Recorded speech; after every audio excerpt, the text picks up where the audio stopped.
కోడ్తో కనుక్కోవచ్చు. అలాంటి వారి మీద లేకపోతే గన డెఫినెట్గా అది నకిలీ కిందికే అని చెప్పేసి చెప్పడం జరిగింది. సో మేమంతా ఏదో ఒక ఇనిషియేట్ అన్న తీసుకున్నాడు. చాలా రోజులకి తను చేసిన గతంలో జరిగిన దానిలకు ఇప్పుడు జరుగుతున్న తప్పిదాల మీద చర్యలు తీసుకునే భాగంగా ఏదో స్పందిస్తున్నాళ్ళే అనుకున్నా. పొద్దున్న లేస్తానే కానీ అతను ప్రెస్ మీట్ పెట్టిన నెక్స్ట్ డే చూస్తేనే తిప్పుకొచ్చి మళ్ళీ ఎవరైతే లేవనెత్తినారో, ఎవరైతే రెడ్ హ్యాండెడ్గా పట్టుకున్నారో మా పార్టీ మీదే మళ్ళీ బురద జల్లే కార్యక్రమం, మా పార్టీ నాయకుని మీదే బురద జల్లే కార్యక్రమం చేయడం చూస్తున్నాం. నిన్న మా జోగి రమేష్ కూడా ప్రెస్ మీట్ పెట్టినాడు. ఐఎమ్ రెడీ ఫర్ ది లై డిటెక్ట్, కానీ దీనిలో కూడా నేను రెడీగా ఉన్నాను, చెక్ చేయండి, మీరు నాకు దీంట్లో గన దోషిగా తేలితే నేను ఏ దానికైనా కానీ సిద్ధమే అని చెప్పినారు. మీరు కంప్లీట్గా గన ఈ సినారియో గన చూస్తే ఏ విధంగా ఈ మద్యం కుంభకోణానికి సంబంధించి, ఈ కల్తీ మద్యానికి సంబంధించి ఏ విధంగా జరిగిందో మనం చూస్తే, ఎప్పుడో 3వ తేదీ మలకల్ చెరువులో ఈ మద్యపానం దీనికి సంబంధించి, కల్తీ మద్యంకి సంబంధించి ఎక్సైజ్ పోలీస్ వాళ్ళు ఆ రోజు పట్టుకొని 3rd పట్టుకున్నారు. 4th రోజున అక్కడ లోకల్ ఎడిషన్లోనే ఈ విధంగా రావడం జరిగింది. వస్తూ వాళ్ళు చెప్పిన దాని ప్రకారం చూస్తే, అక్కడున్న మనకు వీడియో కూడా ప్లే చేసి చూస్తే గన వాళ్ళు చెప్పిన దాని ప్రకారం చూస్తే ఇది కేవలం ఒక 2-2.5 సంవత్సరాల కిందట నుంచి జరుగుతోంది, 2-2.5 నెలల నుంచి జరుగుతోంది అని చెప్పేసి వాళ్ళు ఇవ్వడం జరిగింది. ఎలా చేసేవాళ్ళు ఈ మొత్తం వ్యవహారాన్ని ఎన్ని రోజుల నుంచి? దాదాపు ప్రిపరేషన్ ఒక 2-3 మంత్స్ నుంచి ప్రిపరేషన్ జరుగుతున్నట్టు తెలిసింది. మాకు రాబడిన సమాచారం మాకు వచ్చిన వెంటనే దాడి చేయడం జరిగింది. అంటే ఎలా తయారు చేసేవాళ్ళు సార్? ప్రాథమికంగా మీరు మిషనరీస్ గుర్తించారు కదా, అన్ని ఫెసిలిటీస్ లో ఉండాల్సినటువంటివి మారుమూల గ్రామంలో ఒక 10లో తీసుకొచ్చారంటే అంటే ఇవన్నీ ఎస్టిమేట్స్ ఎక్కడి నుంచి వచ్చినాయి? సో 2.5 నెలల నుంచి ఈ కార్యక్రమం జరుగుతోంది అనే విధంగా అక్కడ ఉన్న డిఎస్పీను, ఈసీను, వీళ్ళు ఎక్సైజ్ సూపరింటెండెంట్ వాళ్ళు మాట్లాడుతూ చెప్పడం జరిగింది. కానీ ఈరోజు కథనాలు చూస్తే అది 2.5 సంవత్సరాలు 3 సంవత్సరాల నుంచి జరుగుతోంది. దీనికంతా వైసీపీ హయాంలోంచే మొదట ఆఫ్రికా నుంచి అన్నారు, మళ్ళీ దాని తర్వాత ఇప్పుడు లోకల్గా ఉన్న జోగి రమేష్ ద్వారా జరిగిందని చెప్పి ఒక పొలిటికల్గా తీసుకొని రావడం జరుగుతుంది. నేను ఒకటే చెప్పదలుచుకున్నా, 3వ తేదీ ఇది లోకల్ పేపర్లో వచ్చిన తర్వాత మళ్ళీ 6th వరకు ఎక్కడే కానీ ఏ పేపర్లోనూ రావటం లేదు. ఎప్పుడైతే వైఎస్ఆర్ కాంగ్రెస్ పార్టీ కల్తీ మద్యం గురించి పలు అంశాలుగా ప్రస్తావించడం జరిగిందో, జోగి రమేష్ డైరెక్ట్గా స్పాట్కు పోయి ఇది నారావారి సారా అని చెప్పేసి ఎగ్జిబిట్ చేయడం జరిగిందో, బయట పెట్టడం జరిగిందో, ఆ రోజు నుంచి కూడా దీని మీద మేము పెద్దగా యాక్షన్ తీసుకుంటున్నామని చెప్పేసి చేయడం జరిగింది. దానిలో ఉన్న జయచంద్రారెడ్డి అదేవిధంగా జనార్దన్ అనే వాళ్ళను ఇద్దరిని సస్పెండ్ చేస్తున్నట్టుగా చెప్పడం జరిగింది. ఈ జనార్దన్ అనే అతను సౌత్ ఆఫ్రికా నుంచి ఒక వీడియో రిలీజ్ చేయడం జరిగింది. ఆ వీడియోలో మనం బాగా చూసాము అంటే, నాకు ఇది సంబంధం లేదు, నాకు ఆరోగ్యం బాగాలేకుండా ఇక్కడికి వచ్చాను అని చెప్పిన అతను ఎంత ధైర్యంగా, ఒకవేళ ఇక్కడ కేసెస్ ఉన్నాయని వితిన్ 2 days ఎంత హుందాగా ఎయిర్పోర్ట్ నుంచి బయటకు వచ్చినాడో మనం చూస్తున్నాం. ఎయిర్పోర్ట్ నుంచి బయటకు వచ్చినారు. అతనికున్న ఈ కోర్టుకు సబ్మిట్ చేసిన దాంట్లో కూడా, రిమాండ్ రిపోర్ట్లో కూడా ఆయన్ని తీసుకొని వచ్చినాము. ఈ విధంగా 12 మంది ఎవరో కొద్దిమంది మీడియేటర్ సహాయంతో, ఎవరా మీడియేటర్లు, ఎవరేం మీడియేట్ చేసినారో వాళ్ళు తెలియదు, వాళ్ళు ఏం మీడియేట్ తీసుకొని వచ్చి ఇతనికి ఇది చేసినారు. తీసుకొని వచ్చిన తర్వాత ఆయన రాత్రి ఒక వీడియో రిలీజ్ చేస్తాడు, చేతులు కట్టుకొని పక్కన ఎవరో అతనికంతా నేర్పిస్తున్నట్టుగా, ట్యూటరింగ్ చేస్తున్నట్టుగా, అంతే కదా సార్, ఇదే కదా సార్, చెప్తున్నాం కదా సార్, ఈ విధంగా చేశారు. జోగి రమేష్ ఇతను 2.5 సంవత్సరాలుగా మేము వ్యాపారంలో ఉన్నామంట. జయచంద్రన్ ఇదైతే మలకల్ చెరువులో అయితే చంద్రబాబు నాయుడు గారికి చెడ్డ పేరు వస్తుందంట. ఈ చందమామ కథలన్నీ అల్లుకుంటా రావడం జరుగుతుంది. మేము ఒకటే చెప్తున్నాం, మా వాళ్ళు ఏదైనా ఒక చిన్న ఊర్లో ఒక ఫ్లెక్సీ కట్టాలంటేనే పోలీసు వాళ్ళు వచ్చి అడ్డం పడి చేస్తా అంటారే, ఒక చిన్న పోస్ట్ పెడతా అంటేనే పోలీసు వాళ్ళు వచ్చి చేస్తా అంటారే, అలాంటిది ఇంత పెద్ద ఒక దందా నడుస్తోంది, ఒక దందా చేస్తున్న దానికి వైసీపీ వాళ్ళు చెప్పినాడని ఎంత ధైర్యం ఉంటే జనార్దన్ రావు గారు చేస్తారు చెప్పండి? జనార్దన్ రావు ఒక వైసీపీ అతను చెప్పాడని చెప్పి జనార్దన్ రావు ఇంత పెద్ద స్కెచ్లో చేస్తాడా? గవర్నమెంట్లో ఇలాంటివి ప్రోత్సహించకపోయింటే, నేను సింపుల్ థింగ్ చెప్తాపా, మా గవర్నమెంట్ ఉన్నప్పుడు టు బీ హానెస్ట్ చెప్తున్నా, హైదరాబాద్ నుంచి కానీ బెంగళూరు నుంచి కానీ ఒక 2 బాటిల్ తీసుకొని వచ్చా అంటే పోలీసు వాళ్ళు అడ్డం పడి నిలబెట్టేసి జైల్లో వేసిన సందర్భం. ఓ 2 బాటిల్ తీసుకుని రాడికి, దానికి ఓ అని మా మీద అందరూ బాధపడిన సందర్భం. 2 బాటిల్ తెచ్చుకోలేరా అయ్యా అని చెప్పేసి. ఈరోజు పాపం 2 బాటిల్కి సంబంధం లేకుండా ఒక కుటీర పరిశ్రమే మొదలుపెట్టేసి గ్రామాన కూడా మొదలుపెట్టినారు.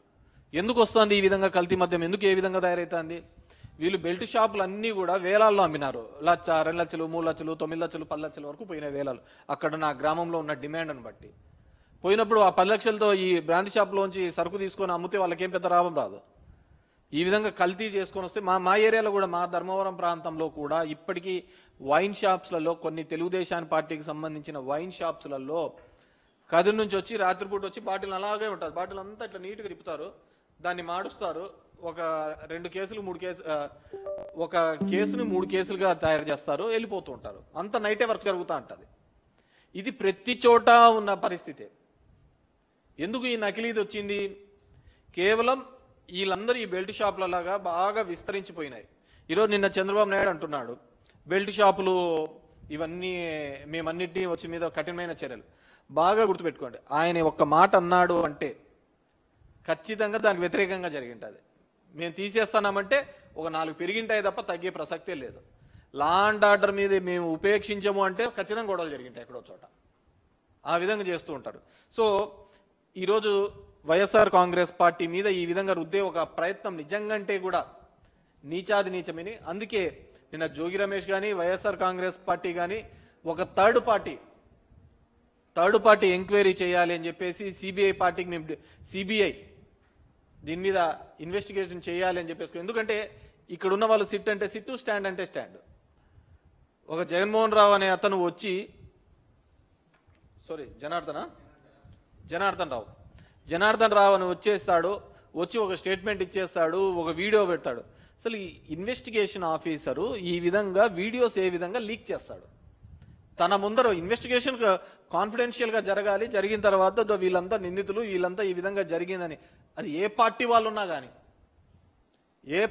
వాళ్ళు ఉన్నా కానీ ఒక ఇన్వెస్టిగేషన్ అంటే ఆ విధంగా జరగాలి. వీళ్ళు కల్పిట్స్, వీళ్ళు దొంగలు, వీళ్ళు దొరికారు, వీళ్ళు ఈ పద్ధతిలో చేశారని చూపించాలి. కానీ దాన్ని పొలిటికలైజ్గా చేయడం, అది పొలిటికల్గా ఇబ్బంది కలిగించాలి అవతల పార్టీని అనే ప్రయత్నం చేయడం నిజంగంటే మీరు దీనికి ఏదన్నా కానీ ఒక లాజికల్ కంక్లూజన్గా ఎక్కడ దొరికారు అని మూలాలు కనిపెడితే ఇక్కడికి ఆగుతుంది. అది మిగతా పార్టీల మీద రుద్దే కొద్దీ ఖచ్చితంగా తెలుగుదేశం పార్టీకి అదేవిధంగా నష్టం కలుగుతుంది తప్ప లాభం కలుగుతుంది. మీకు ఎవడు సలహాలు ఇచ్చాడో ఏమో కానీ అన్ని అవతల పార్టీ మీద బురద చల్లండి, తర్వాత మీకు మేలు జరుగుతుంది అనే పద్ధతికి అది నిజంగంటే తప్పుడు ఆలోచన, ఖచ్చితంగా ఇబ్బంది పెట్టే పరిస్థితి తెలుగుదేశం పార్టీకి. ఎందుకంటే ఇంతకుముందు విజయవాడలో కూడా కాల్మనీ జరిగినప్పుడు అలాగే జరిగింది. అంత కాల్మనీ అనగల మళ్ళీ ఎవడో వైసీపీ వాళ్ళు ఉన్నారని చెప్పేసి దాన్ని చేసే ప్రయత్నం చేస్తున్నారు. కానీ ఈ రోజు ఎందుకంటే చంద్రబాబు నాయుడు నిన్న ప్రెస్ మీట్లో చెప్పినారు 30,000 మంది చనిపోయినారు. ఈ షోమి 1 పోస్ట్ మార్టం దట్ ఈ గత ప్రభుత్వంలో మద్యం వల్ల చనిపోయినారని ఒక పోస్ట్ మార్టం చూపించండి, ఒక కంప్లైంట్ చూపించండి. ఈరోజు చాలా మంది చెప్తున్నారు, లోకేష్ చెప్తున్నాడు మేమే కనుక్కున్నాము, మేమే దీన్ని కల్తీ మద్యాన్ని అరికట్టే ప్రయత్నం చేస్తున్నారు. ఖచ్చితంగా అరికట్టాలి చేస్తే తప్పే కాదు, కానీ ఈ విధంగా దొరికిన దాన్ని కప్పిపుచ్చుకునే ప్రయత్నం చేస్తున్నారు. ఆ కప్పిపుచ్చుకునే ప్రయత్నంలో భాగంగానే మీరు ఈరోజు వైసీపీ పార్టీ వాళ్ళ మీద ఇంకోరి మీద రుద్దే ప్రయత్నం చేస్తున్నారు. డెఫినెట్గా మీ అందరినీ కోరుకునేది ఏంటంటే ఈ మీడియా ద్వారా తెలియజేసేది, ఎవరైతే దీంట్లో ఉన్నారో వాళ్ళు ఆ పార్టీ ఈ పార్టీ అని సంబంధం లేకుండా నిష్పక్షపాతంగా విచారణ జరగాలి అంటే అది ఒక సిబిఐ ద్వారానే, థర్డ్ పార్టీ ఇన్వెస్టిగేషన్ ద్వారానే జరుగుతుంది. మేము సిట్ అంటే సిట్టు, వీళ్ళంటే వేసినాం. దానిలో ఉన్న ఆఫీసర్లు అందరూ నాకు తెలుసు. మా జిల్లాలో ఎస్పీగా పనిచేసిన అతనే అశోక్ కుమార్. మా దాంట్లో ఒక ఎస్ఐ రెడ్ హ్యాండెడ్గా దొరికిపోయినాడు, ఒక అతన్ని డబ్బులు అడిగినాడని చెప్పేసి, సురేష్ అని. నేను కంప్లైంట్ ఇవ్వడానికి పోయినా ఆయన దగ్గరికి. ఆయన దగ్గర పోతే ఆయన అన్న మాటలు ఏంటంటే, వీళ్ళకి ఫోన్లో ఎట్లా మాట్లాడాలో తెలియదు అన్నాడు. ఫోన్లో డబ్బులు అడుగుతా వాయిస్ రికార్డింగ్ దొరికింది. దొరికితే ఒక సూసైడ్ని హత్య కిందికి చేసే దాని మీద అది రికార్డింగ్ దొరికితే మేము తీసుకుపోయి ఇచ్చినాం అతనికి. ఇస్తే ఆయన అన్న మాటలు ఇదే, వీళ్ళకు ఎట్లా ఫోన్లో మాట్లాడలేదు తెలియదు అని చెప్పేసి. అంటే ఇంకా అతను దీనికి వేసినారు. సో అప్పుడు అది కూడా అప్పుడు టీడీపీ టైంలోనే ఆయన మాకు ఎస్పీగా ఉన్నాడు. నేను నో డౌట్ ఖచ్చితంగా దీని మీద ప్రెజర్స్ ఉంటాయి. ఎందుకంటే ఇది జనం యొక్క ప్రాణాలతో చెలగాటమాడుతున్నారు, జనం యొక్క ప్రాణాలతో చెలగాటమాడుతున్నారు. కాబట్టి ఐ రిక్వెస్ట్ దిస్ గవర్నమెంట్ ఖచ్చితంగా సిబిఐ ఎంక్వైరీ చేయాలి. ఎందుకంటే దీంట్లో ఎక్కడే కానీ మీ ఇన్వెస్టిగేషన్లో కానీ మీరు మీ పేపర్లలో వచ్చే కథనాలు కానీ కథలు కానీ ఏవే కానీ లింక్ కావటం లేదు, ఎక్కడో ఒకటి మిస్ అయితా పోతున్నాయన్నమాట. సో ఇవంతా లింక్ కావాలి, ఖచ్చితంగా ఈ కల్ప్రిట్స్ బయటపడాలి. మీకు నిజంగా చిత్తశుద్ధి ఉందంటే, నిజంగా చిత్తశుద్ధి ఉంది మీ పార్టీకి, తెలుగుదేశం పార్టీకి, కూటమికి చిత్తశుద్ధి ఉందంటే ఖచ్చితంగా దీంట్లో కల్ప్రిట్స్ ఎవరో బయటపడాలి. పవన్ కళ్యాణ్ ఎక్కడ పోయినా నాకు అర్థం కావటం లేదు. మద్యపాన ప్రియులకు ద్రోహం చేస్తున్నావు జగన్ అని చెప్పినటువంటి పవన్ కళ్యాణ్ ఏమైందో నాకు అర్థం కావటం లే. ఆ రోజు ఆయన అంతగా పట్టుకున్నాడు గవర్నమెంట్ మద్యం అమ్ముతూ ఉంటే. ఈరోజు ఇంత పెద్ద ఎత్తున దొరుకుతుందంటే ఎక్కడే కానీ మాట్లాడటం లేదు. అది ఏం రీజన్సో ఏందో, కొంతమంది ఏదో ఇచ్చినారంటారు, మెయింటైన్ చేసుకుంటాను అంటున్నారు. కానీ హౌ ఫార్ మనకు అది దాని గురించి నేను లోతుగా, కానీ డెఫినెట్గా దీని గురించి ఖచ్చితంగా సిబిఐ ఎంక్వైరీ చేయాలి.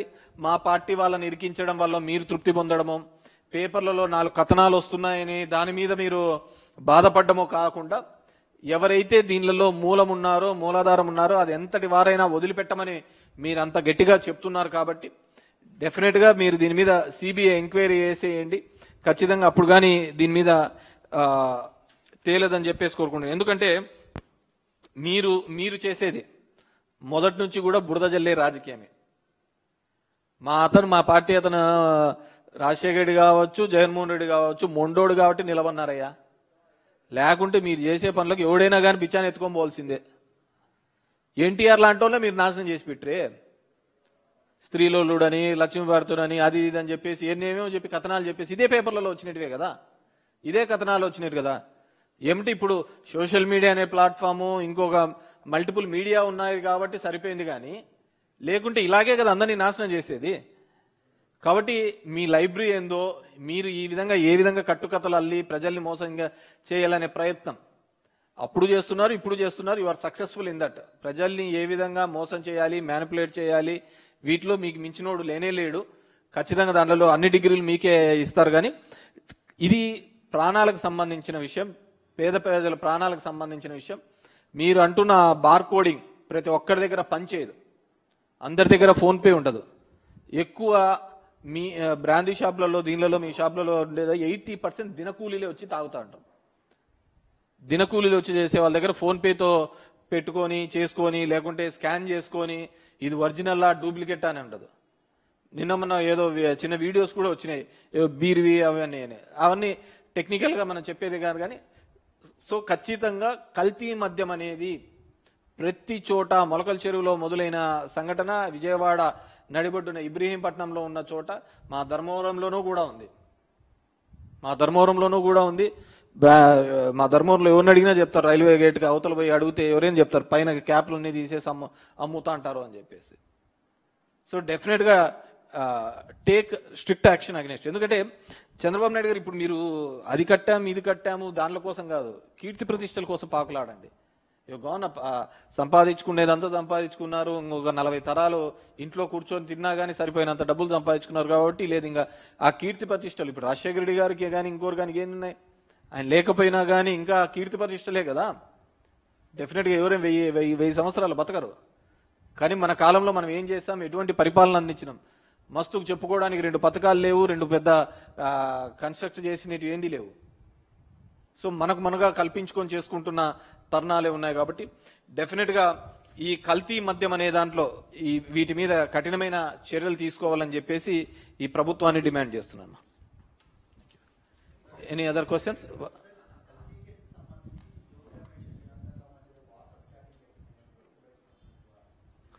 అవును, ఎవరో అంటున్నారు. నేనేమంటే ఇది ఏ పార్టీకి సంబంధించిన విషయం కాదు, పేద ప్రజలకు సంబంధించిన విషయము. ఖచ్చితంగా ఇక్కడున్న ప్రభుత్వంలో నేను చెప్పిన ఇవన్నీ ఉన్నాయి, ల్యాప్సెస్ ఉన్నాయి. ఈ ఇన్వెస్టిగేషన్ ఎలా జనార్దన్ రావు అనే అతను వస్తాడు, అతను సిట్టుకు వచ్చిన తర్వాత వీడియో ఎలా రిలీజ్ చేస్తాడు, వీడియో రిలీజ్ చేయాల్సిన అవసరం ఏముంది, రిలీజ్ చేసిన వాళ్ళు ఎవరు, ఎందుకు చేయాల్సి వచ్చింది, నువ్వు కాన్ఫిడెన్షియల్గా ఉంటే ఈ డాక్యుమెంట్స్ అన్నీ కూడా కోర్టుకు సబ్మిట్ చేయి. అతని స్టేట్మెంట్స్, కన్ఫెషన్ స్టేట్మెంట్స్ అన్ని కోర్టుకు సబ్మిట్ చేయండి. ఈ లీకులు ఎందుకు ఇవ్వాలి? దానికే సిట్ ఉండేది. ఇన్వెస్టిగేషన్ ఏజెన్సీ ఎప్పుడు ఆ విధంగా లీకుడే. ఇన్వెస్టిగేషన్ ఏజెన్సీ కేవలం కొన్ని పత్రికలకు మాత్రమే ఎందుకు లీక్స్ వస్తున్నాయి? ఈరోజు మా పార్టీ వాళ్ళ మీద పెట్టిన దానిలో కేవలం కొన్ని పత్రికలకే ఇన్వెస్టిగేషన్ లోపల 4 గోడల మధ్య జరిగిన చర్చ ఈ విధంగా బయటకు వస్తుంది. అక్కడ కదా మిమ్మల్ని అందరూ అనుమానపడుతున్నది. అక్కడ కదా మీరు ఈ విధంగా తప్పుడుగా చేస్తున్నారు, తప్పుడు విధంగా కేసులు పెడుతున్నారు అని చెప్పేసి. ఒక చిన్నది ఎవరిదైనా ఫంక్షన్ ఉంటే ఫ్లెక్సీలు కానీ ఇదేమైనా కట్టేయడానికి అలో చేస్తారు. అట్లాంటిది ఒక పరిశ్రమే పెట్టాడంట. ఈయన చెప్పాడంట, ఆయన పెట్టాడంట. అది 2.5 సంవత్సరాల నుంచి నడుస్తుందంట. వీళ్ళేమో ఎక్సైజ్ వాళ్ళేమో పాపం తెలియదు కదా, పాపం ఫస్ట్ పట్టుకుంటానే 2.5 నెలలని అని చెప్పి పడేసినారు. ముందే స్క్రిప్ట్ ఇచ్చింటే వాళ్ళు చెప్పింది రేమో 2.5 సంవత్సరాలని. వాళ్ళకి తెలియదు కదా ఇంత పెద్దది అవుతుంది, ఇంత గలీజ్గా తయారవుతుంది ఇదంతా అని చెప్పేసి. సో ఆ వాట్సాప్ చాట్లో ఏముందో అది ఏ విధంగా వచ్చిందో పాపం మా జోగి రమేష్ అంటున్నాడు కదా, లై డిటెక్టర్ పెట్టండి నాకు అని చెప్పేసి. అది పెట్టండి, థర్డ్ పార్టీకి పంపించండి, ఏం జరిగిందో రికార్డ్ చేయండి. అది వదిలిపెట్టేసి ఈరోజు ఆ లీకులు ఇచ్చుకుంటూ కప్పిపుచ్చుకునే ప్రయత్నం ఎందుకు చేస్తున్నారు? ఎందుకంటే ఈ మద్యం అనే దాని మీద మా మీద చల్లని బురదంటూ లేదు, మా మీద చేయాలంటే ఆరోపణలు అంటూ లేవు. ఈరోజు వాళ్ళ విషయానికి వచ్చేకల్లా ఇది మళ్ళీ అప్పటి నుంచి సౌత్ ఆఫ్రికా నుంచి వచ్చింది అంటున్నారు. అది ఎక్కడి నుంచి వచ్చిందో, ఎలా వచ్చిందో మీ ప్రభుత్వం మీరు పట్టుకునే ప్రయత్నం చేస్తున్నారు. కప్పిపుచ్చుకునే ప్రయత్నం చేయకుండా దోషులు పట్టుకోవాలని చెప్పేసి కోరుతున్నాను.